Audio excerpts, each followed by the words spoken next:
Assalamualaikum warahmatullahi wabarakatuh. Alhamdulillah, thumma alhamdulillah, wassalatu wassalamu ala ashrafil anbiya'i wal mursalin wa ala alihi wa sahbihi ajma'in. Alhamdulillah, rakan-rakan sidang penonton sekalian, bersama lagi kita di dalam sidang forum yang amat berbahagia pada petang hari ini. Alhamdulillah, sidang forum kali ini akan membahaskan tajuk tanggungjawab suami isteri dalam membina rumah tangga yang harmoni. Sebelum itu, izinkan majlis memperkenalkan moderator dan para panel yang bertugas pada hari ini. Alhamdulillah, saya sendiri selaku moderator. Nama saya Ahmad Najmi bin Ahmad Asyari. Seterusnya, panel satu. Nama diberi Alfi Najmi bin Umar Rusli, boleh panggil Alfi. Seterusnya panel dua. Saya Muhammad Zahid bin Juhaidi, boleh panggil Zahid. InsyaAllah. Baiklah, hari ini tajuk kita sangat menarik sekali untuk dikupas tentang tanggungjawab antara suami dan isteri dalam membina rumah tangga yang harmoni. Qala Allah Ta'ala fil Qur'anil Karim, A'udzu billahi minasyaitonir rajim, dzurriyyatan ba'duha min ba'd. Maksud daripada ayat berikut, yakni mereka kembang biak sebagai satu keturunan, iaitu zuriat yang setengahnya berasal dari setengah yang lain. Dan ingatlah, Allah mendengar lagi sentiasa Maha mengetahui. Seperti yang kita tahu, perkahwinan ini semata-mata hanyalah kerana Allah, iaitu membina rumah tangga yang mengikuti ajaran agama Islam, yang melahirkan zuriat yang baik, yang pada akhirnya dapat mampu memikul amanah serta tanggungjawab merealisasikan usaha bagi memastikan hidayah Allah berterusan dan tersebar. Hendaklah matlamat yang seterusnya, matlamat yang kedua, mestilah kita yang telah sah menjadi suami isteri, mestilah kita menjaga pandangan, menjaga kehormatan diri, serta menjadi lebih bertakwa kepada Allah sebagai Tuhan yang kita sembah. Dalam permasalahan ini, Rasulullah SAW pernah bersabda dalam hadisnya, "Thalathatu haqqun 'ala Allah, 'aunuhumul mujahid fi sabilillah, wal mukatibul ladzi yuridul ada, wan nakihul ladzi yuridul 'afaf." Maksudnya, tiga golongan yang Allah menetapkan ke atas dirinya untuk membantu mereka, yakni yang pertama, orang yang berjihad pada jalan Allah, yang kedua, hamba yang ingin membayar harga tebusannya, dan akhir sekali, orang yang berkahwin dengan sebab dia mahu menjaga kehormatan diri.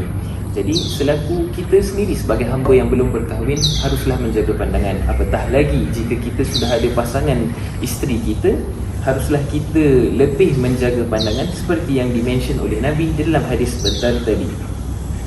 Seterusnya, bagi dia bersabda lagi, "Idza tazawwajal 'abdu faqad istakmal nisfa dinih, falyattaqillahu fil nisfil baqi." Apabila seorang hamba itu telah berkahwin, maka sesungguhnya dia telah berusaha menyempurnakan sebahagian agamanya. Oleh itu, hendaklah dia bertakwa kepada Allah pada sebahagian baki yang lain. Riwayat Baihaqi serta At-Tabrani. Seperti yang kita tahu, apabila seorang hamba itu telah melaksanakan perkahwinan, iaitu salah satu daripada sunnah Nabi juga, maka dia telah menyempurnakan separuh agamanya. Maka di situ kita lihat begitu besar tanggungjawab yang dipikul sebagai seorang pasangan yang telah sah diikat melalui satu ikatan yang kita panggil sebagai nikah.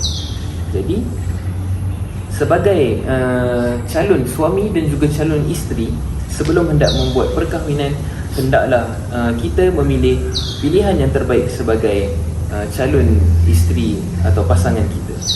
Nabi bersabda dalam hadisnya, "Takhairu linutifikum wa ankihul akfa wa ankihul ilaihin."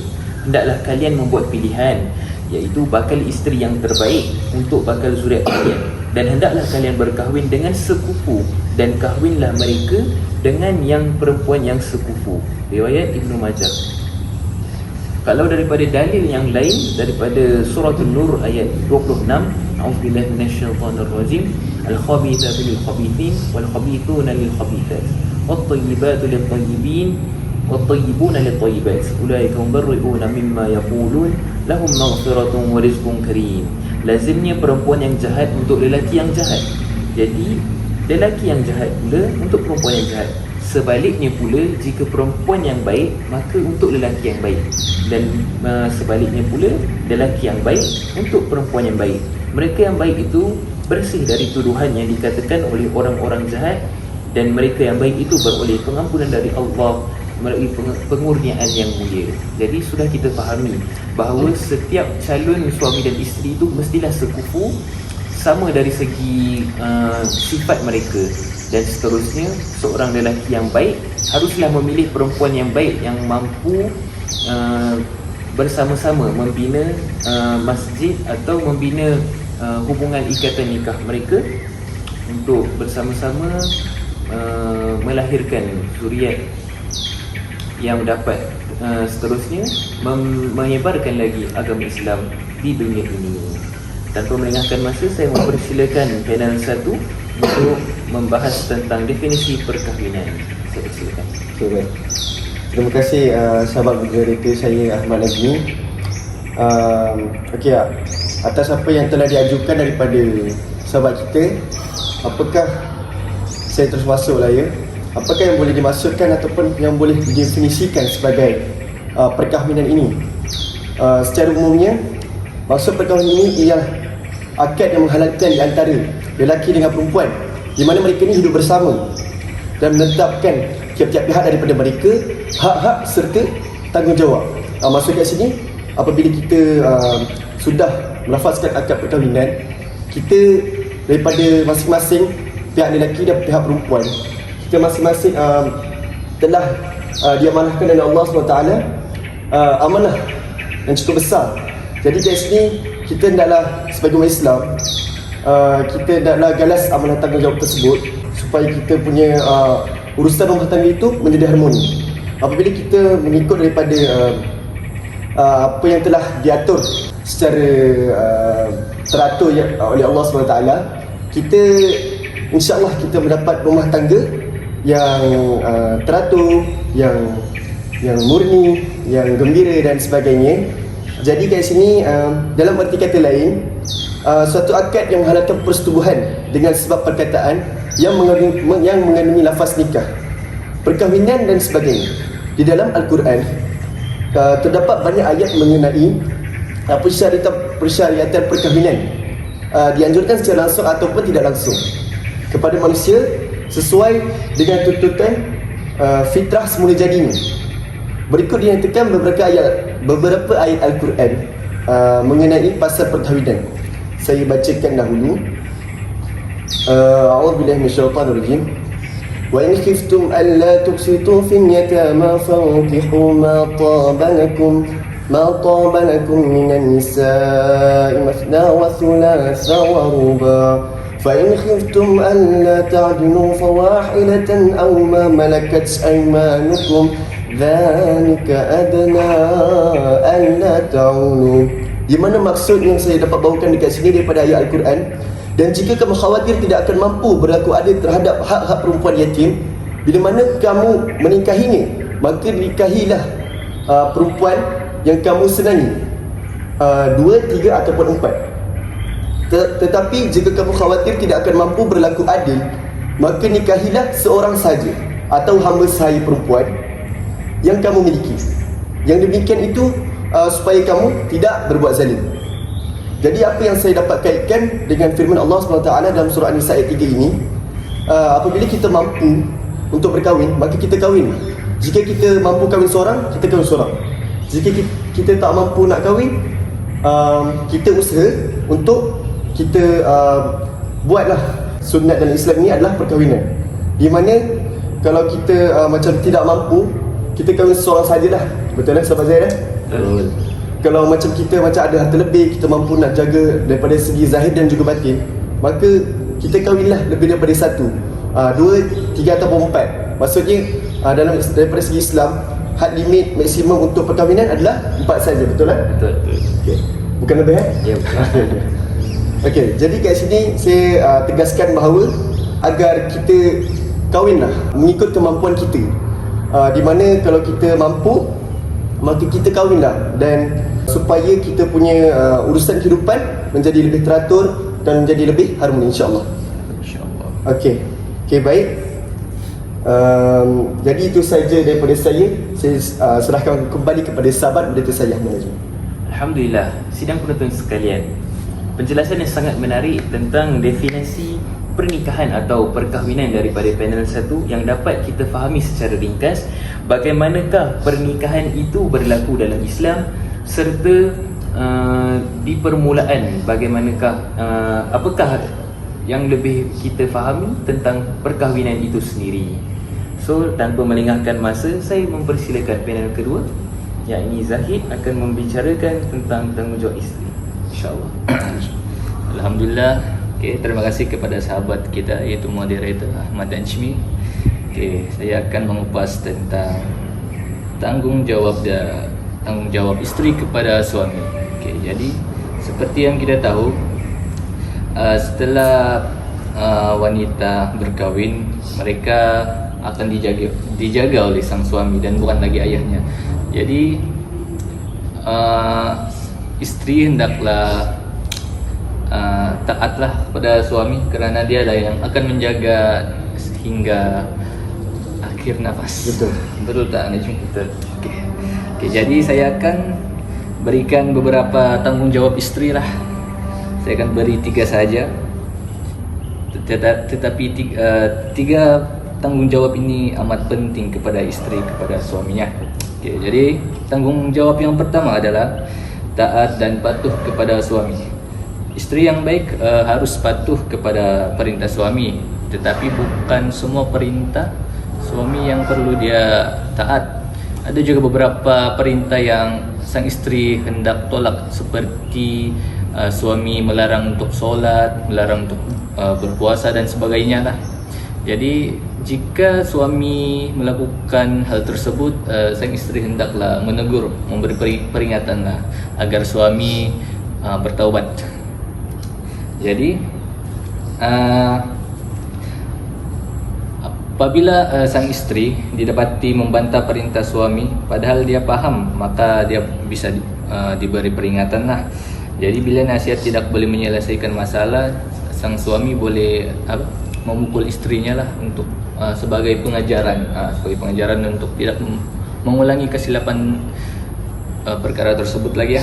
Jadi Allah Subhanahu wa taala telah berfirman dalam surah An-Nisa ayat 34 yang berbunyi, wanita-wanita yang kamu khawatirkan nusyuznya, maka nasihatilah mereka dan pukullah mereka. Kemudian jika mereka mentaatimu, maka janganlah kamu cari jalan untuk menyusahkannya. Sesungguhnya Allah Subhanahu wa taala Maha tinggi lagi Maha besar. Jadi hadis tersebut dia berkaitan dengan besarnya tanggungjawab suami terhadap istrinya. Kerana itu sudah menjadi kewajiban bagi istri untuk sentiasa taat kepada suami. Jadi tanggungjawab yang kedua adalah apabila seorang istri ingin pergi ke mana-mana, mereka hendaklah meminta izinlah pada suami mereka. Istri tidak boleh pergi sendirian kecuali mendapat izin daripada sang suami. Mengapa ini berlaku? Kerana untuk keselamatan sang istri daripada dilanda musibah ataupun berbahaya kan. Itulah semua. Jadi Rasulullah sallallahu alaihi wasallam telah bersabda, tidak halal larangan bagi perempuan yang beriman kepada Allah Subhanahu wa taala dan hari akhirat bepergian dalam jarak sehari semalam kecuali bersama-sama dengan mahramnya. Jadi Rasulullah sallallahu alaihi wasallam juga telah menegaskan bahawa apabila sang isteri ingin berjalan ke mana-mana, ia perlu meminta kebenaran ataupun pergi secara berdua dengan suaminya. Tanggungjawab yang ketiga adalah isteri hendaklah menjaga nama baik suami. Walaupun sang isteri mendapat suami yang jahat ke, dia perlu menjaga nama, perlu menjaga aib suami. Kerana menjaga aib suami akan menyebabkan keluarga mereka akan dipandang bahagia oleh mana-mana masyarakat lah, dan tidak akan dihina mana-mana keluarga, jiran ke. Jadi itu pentingnya sang isteri menjaga nama baik suami. Itu sajalah kupasan saya pada hari ini. Saya kembalikan kepada moderator kita Ahmad Najmi. InsyaAllah. Alhamdulillah. Kita telah mendengar tadi perbahasan tentang bagaimana tanggungjawab sebagai seorang isteri. Allah berfirman dalam Al-Quran, A'udzubillahi minasyaitonirrajim. ar-rijalu qawwamuna 'alan nisa, yakni kaum lelaki itu adalah pemimpin bagi kaum wanita. Jadi kita telah fahami serba sedikit tentang kupasan dari panel 2 sebentar tadi, yakni sebagai wanita mereka juga ada tanggungjawab dalam perkahwinan. Kita sebagai wanita kita mestilah mendengar kata-kata sang suami yang sebagai pemimpin seorang isteri dan seorang ketua keluarga dalam sesebuah keluarga tersebut. Maka jika perkara itu dilakukan daripada pihak sang isteri, insya-Allah berbahagialah perkahwinan ataupun suatu keluarga tersebut, insya-Allah. Alhamdulillah, selesai sudah pusingan pertama kita pada sidang forum kali ini. Kembali semula kita selepas iklan ini. Assalamualaikum warahmatullahi wabarakatuh. Apa khabar semua, dan kepada penonton, salam Muslim. 10 hari lagi menuju ke bulan Ramadan. Jadi saya ingin berkongsi tentang kelebihan surah Al-Fatihah. Seperti kita tahu, surah Al-Fatihah ni sering kita baca setiap solat. Dan surah Al-Fatihah ni juga adalah penawar bagi kita. Dalam hadis Nabi Muhammad SAW mengatakan, barang siapa yang membaca surah Al-Fatihah ini bersama dengan 3 kul sebelum tidur, maka Allah akan menjaganya daripada segala keburukan. Jadi, jom kita sentiasa membaca surah Al-Fatihah dan sentiasa mengamalkannya. Sekian itu perkongsian daripada saya. Alhamdulillah, kembali lagi sidang penonton semua serta rakan-rakan yang hadir pada majlis hari ini. Alhamdulillah. Kita telah selesai sebentar tadi pusingan pertama, dan seterusnya pusingan kedua kita akan berikan kepada rakan-rakan semua tajuk-tajuk yang lebih menarik kepada rakan-rakan untuk dihayati bersama serta diamalkan bagi para suami dan isteri yang hadir pada majlis hari ini. Tidak dilupakan juga kepada sidang penonton yang mendengar dan menonton secara live pada hari ini. Seterusnya saya akan berikan kepada panel 1 untuk membahaskan tajuk beliau, yakni tanggungjawab suami serta nafkah yang perlu diberikan. Tanpa menyayangkan masa, saya persilakan. Okey, baik. Terima kasih sahabat moderator kita yang lagi berbahagia. Okey, berdasarkan apa yang telah diajukan daripada moderator kita tentang tanggungjawab seorang suami. Okey, saya terus masuk pada tanggungjawab seorang suami. Apakah antara tanggungjawab seorang suami yang wajib perlu diberikan kepada seorang isteri? Okey, yang pertama seorang suami itu mestilah memberi nafkah kepada isteri. Okey, firman Allah Subhanahu wa taala dalam surah At-Talaq ayat 7 yang bermaksud, hendaklah orang yang mampu memberi nafkah menurut kemampuannya, dan orang yang disempitkan rezekinya hendaklah memberi nafkah dari harta yang diberikan Allah kepadanya. Allah tidak memikulkan beban kepada seseorang melainkan sekadar apa yang Allah berikan kepadanya. Allah kelak akan memberikan kelapangan sesudah kesempitan. Okey, ini firman Allah SWT yang berkait rapat dengan memberi nafkah kepada seorang isteri. Okey, apakah antara nafkah yang wajib suami beri kepada seorang isteri adalah majoriti ulama mengatakan nafkah yang wajib diberikan kepada isteri itu adalah 7 perkara. Di mana yang pertama adalah daripada segi makanan, daripada segi cukup makan minum dia, selagi tidak mendatangkan kemudaratan kepada seorang isteri. Yang kedua yakni adalah barang-barang dapur. Barang-barang dapur daripada segi beras, rempah ratus dan sebagainya, supaya seorang isteri itu dapat mencukupi bahan apa yang untuk dimasak. Maksudnya seorang isteri itu akan mendapat membuatkan seorang suami itu berasa gembira dengan apa yang telah dimasak oleh sang isteri. Okey, baik. Yang ketiga, tidak lain dan tidak bukan adalah pakaian. Pakaian ini wajiblah seorang suami ini memberikan kepada seorang isteri. Kenapa? Sebab antara kewajipan seorang suami kepada isteri adalah memberikan nafkah kepada seorang isteri daripada segi pakaian yang menutup aurat. Itu yang mana kita telah tahulah sebagaimana kita umat Islam lah kan. Okay, yang seterusnya adalah tempat tinggal. Tempat tinggal ni tak kisahlah rumah itu daripada rumah banglo ataupun sebagainya, rumah banglo, rumah flat dan sebagainya.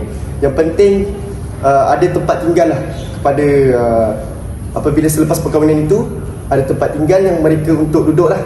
Dan seterusnya adalah alat-alat untuk membersihkan diri. Alat-alat untuk membersihkan diri ni sebagai contoh dia yang saya dapat bawakan adalah sabun mandi, berus gigi, tempat untuk mandi, itu wajib lah untuk ada. Dan seterusnya barangan rumah. Barangan rumah ni apa yang keperluan mencukupi supaya kelangsungan rumah tangga itu berjalan dengan lancar, insyaAllah. InsyaAllah.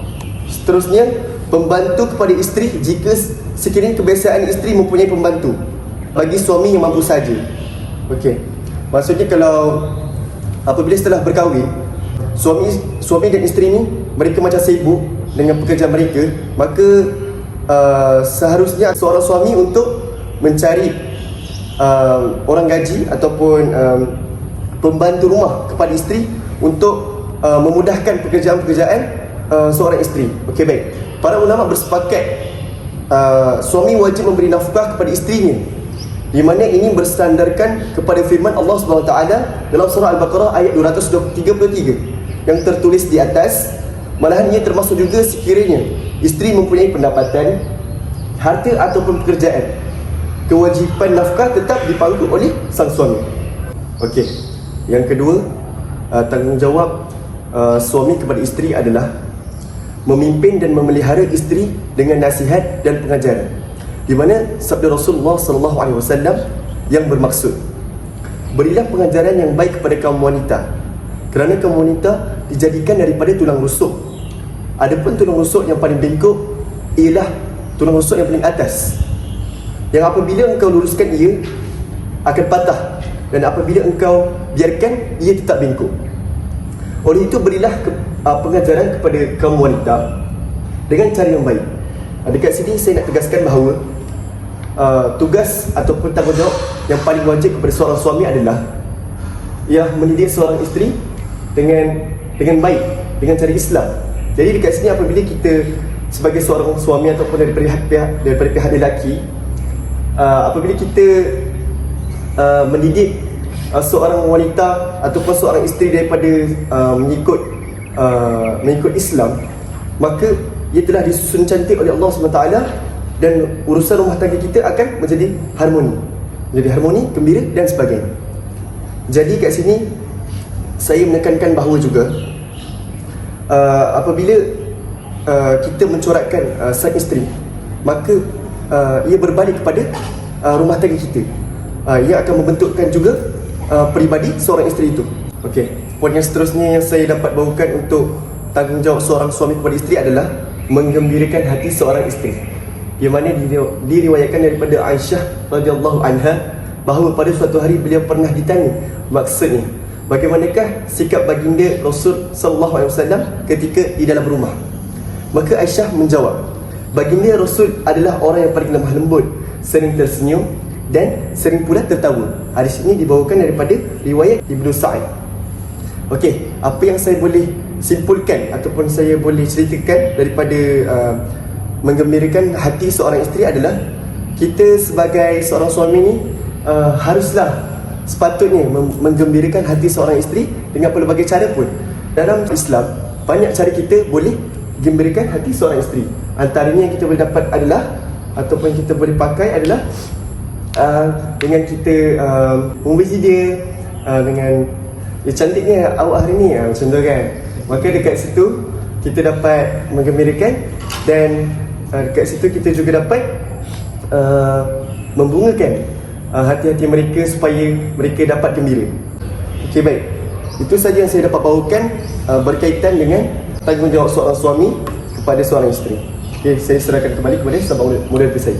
Alhamdulillah, terima kasih kepada panel 1 atas perbahasan yang sangat menarik serta jelas yang kita telah dengar sebentar tadi. Alhamdulillah, seperti yang kita fahami, sebagai seorang suami pun ada tanggungjawab, bukan sahaja isteri. Jadi, tanggungjawab suami adalah lebih berat. Seperti kita tahu, suami adalah pemimpin atau ketua keluarga dalam sesebuah keluarga yang terbina melalui ikatan nikah. Jadi, Setelah pernikahan berlaku, suami bukan sahaja menjadi ketua keluarga, bahkan nafkah yang diberikan yang dibahas oleh panel satu tadi telah merangkumi dan telah dijelaskan kepada kita apakah itu nafkah yang wajib yang perlu diberikan kepada sang isteri.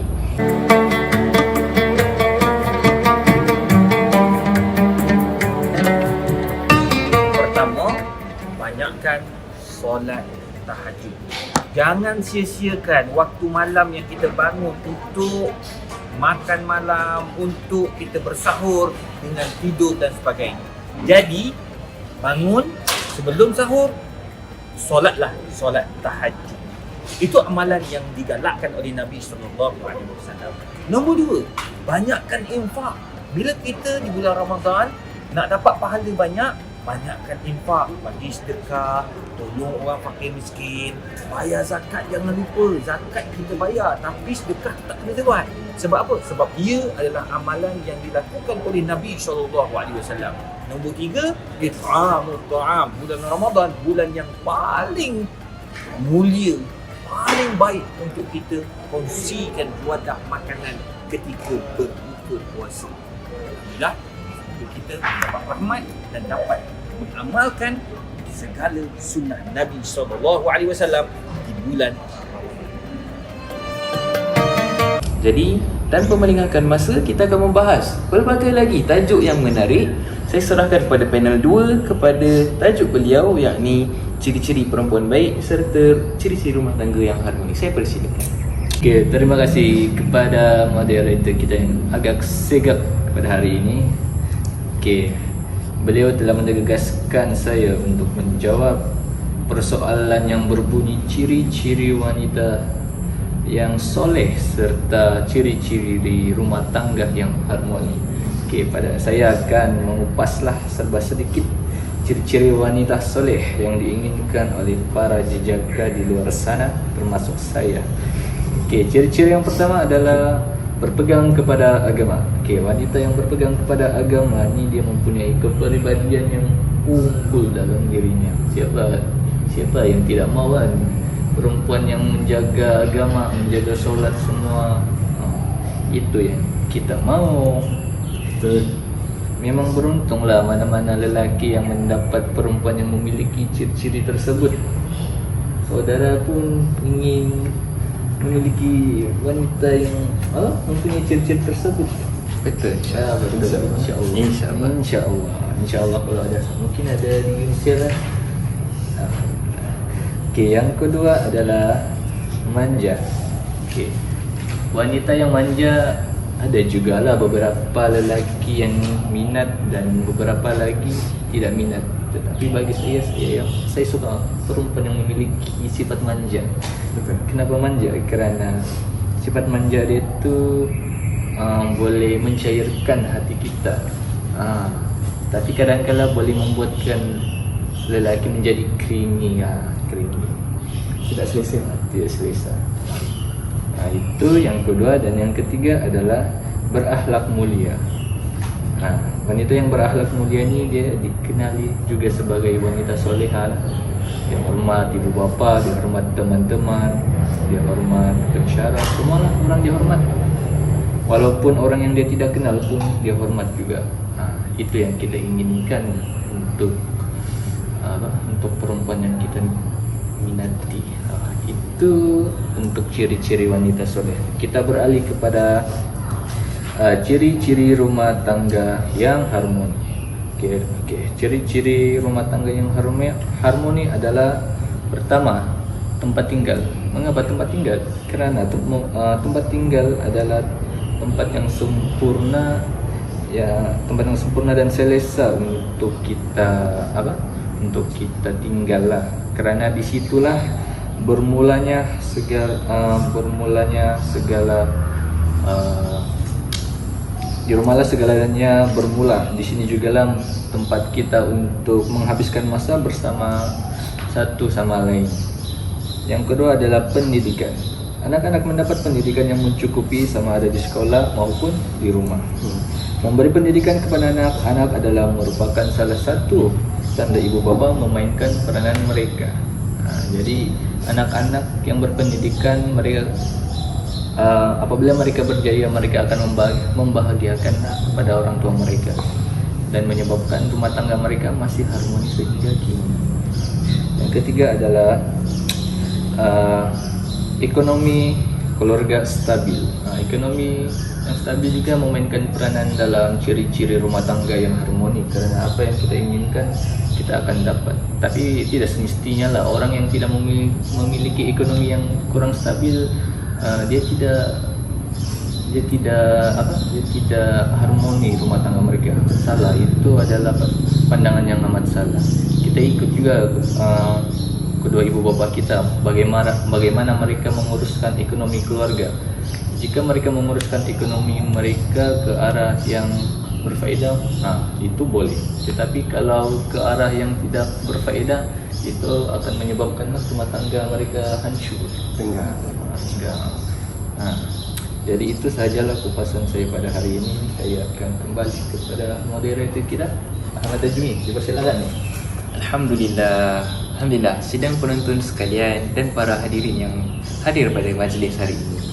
Seperti yang kita telah diperincikan pelbagai tajuk-tajuk yang telah kita membahas dalam sidang forum hari ini yang bertajuk tanggungjawab suami isteri dalam membina rumah tangga yang harmoni. Jadi kita telah disajikan dengan pelbagai tajuk yang dapat kita fahami serta kita mengamalkan di masa akan datang, insya-Allah.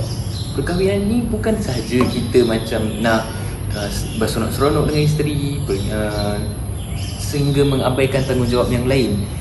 Dia bukan macam kita sekadar kahwin ikut suka je. Kita mesti fikir kita ada tanggungjawab yang telah dibahaskan dalam forum ini.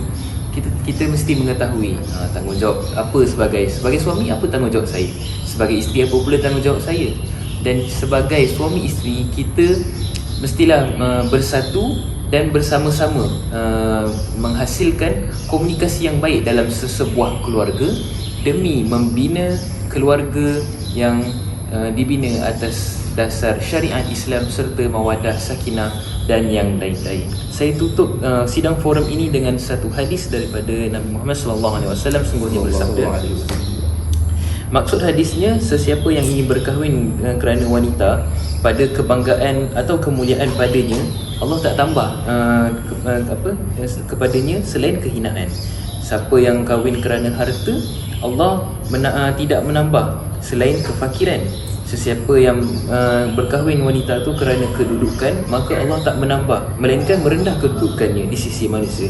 Dan sesiapa yang berkahwin dengan wanita yang dia tidak ingin berkahwin dengannya, melainkan dia menunduk pandangannya, menjaga kehormatan dirinya dan keluarganya serta menyambung hubungan kekeluargaan, nescaya Allah memberkati wanita tersebut. Jadi maksud daripada hadis ni yang dapat kita fahami, kita bukan kahwin ini kerana perempuan ini kehormatan dia tinggi. Tidak. Kerana Allah telah memberitahu dalam hadis ini, kita telah jelas yang kita fahami bahawa sebagai seorang lelaki, kita mestilah mengutamakan yang pertama, iaitu agama mereka.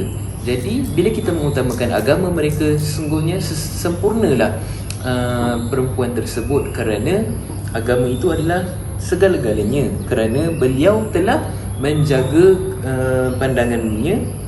Dan pada akhir sekali, itu adalah antara ciri-ciri yang telah dicadang oleh Nabi Muhammad dalam hadis mereka. Jadi saya tutup majlis kita dengan sebuah pantun. Bunga nedap di atas para, anak dusun pasang pelita. Andai tersilap tutur bicara, jari disusun maaf dipinta. Jadi sekian, terima kasih. Terima kasih kerana hadir pada majlis hari ini. Yang menonton dari siaran langsung di Facebook, terima kasih kerana join link pada malam ini. InsyaAllah pada majlis-majlis akan datang, kita akan kongsikan pelbagai lagi tajuk yang menarik. Terima kasih daripada saya, moderator pada hari ini. Itu sahaja. Sekian, wabillahi taufiq wa hidayah. Wassalamualaikum warahmatullahi wabarakatuh. Waalaikumsalam.